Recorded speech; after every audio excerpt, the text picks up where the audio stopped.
The Sunday school lesson for April the 20th, 2025 is Christ dies and rises to new life.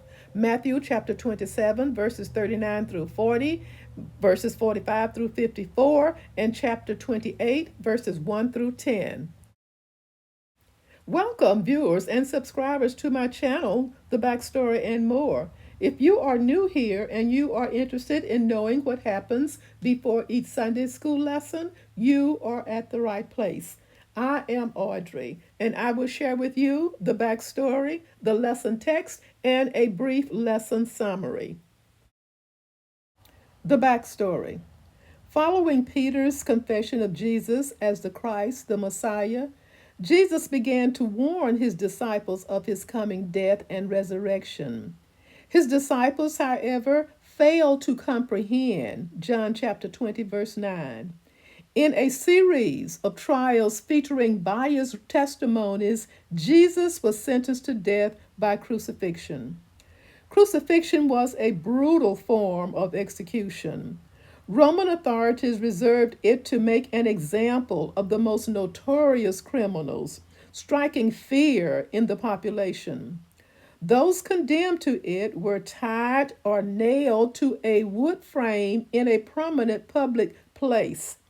Left to the elements and loss of blood, the crucified person would die slowly of blood loss, respiratory failure, and exposure while being subjected to public ridicule. As today's lesson opens, that is the state in which we find Jesus. Verses 39 through 40.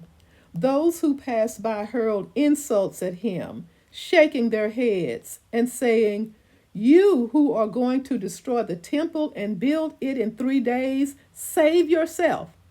Come down from the cross if you are the Son of God." Verses 45 through 46.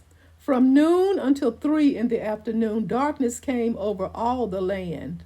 About 3 in the afternoon, Jesus cried out in a loud voice, "Eli, Eli, lema sabachthani," which means, my God, why have you forsaken me?"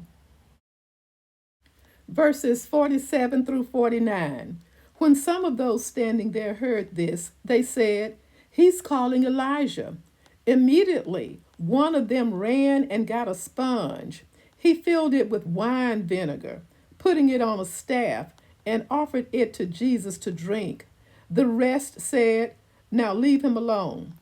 Let's see if Elijah comes to save him." Verses 50 through 52. And when Jesus had cried out again in a loud voice, he gave up his spirit. At that moment, the curtain of the temple was torn in two from top to bottom. The earth shook, the rocks split, and the tombs broke open. The bodies of many holy people who had died were raised to life. Verses 53 through 54. They came out of the tombs after Jesus' resurrection and went into the holy city and appeared to many people. When the centurion and those with him who were guarding Jesus saw the earthquake and all that had happened, they were terrified and exclaimed, "Surely he was the Son of God." Chapter 28, verses 1 through 4. After the Sabbath, at dawn on the first day of the week, Mary Magdalene and the other Mary went to look at the tomb. There was a violent earthquake, for an angel of the Lord came down from heaven and going to the tomb, rolled back the stone and sat on it. His appearance was like lightning, and his clothes were white as snow. The guards were so afraid of him that they shook and became like dead men. Verses 5 through 7. The angel said to the women, "Do not be afraid, for I know that you are looking for Jesus who was crucified. He is not here.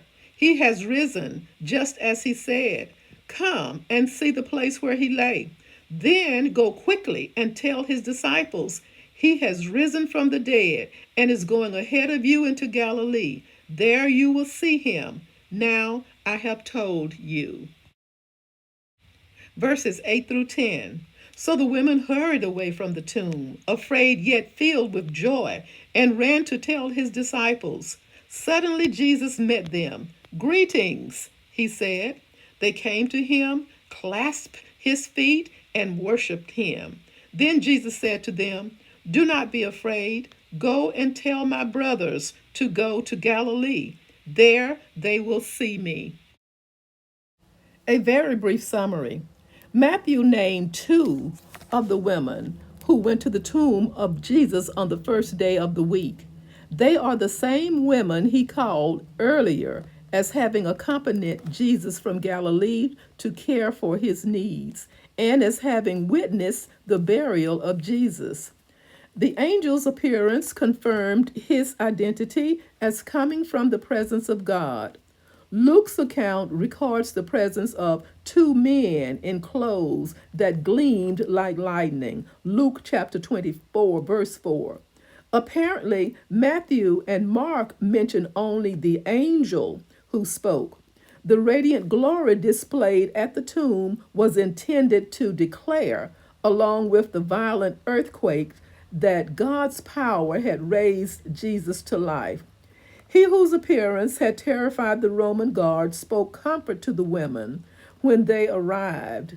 It requires little imagination to understand the mixture of emotions within the women, afraid yet filled with joy, as they hurried to spread the news.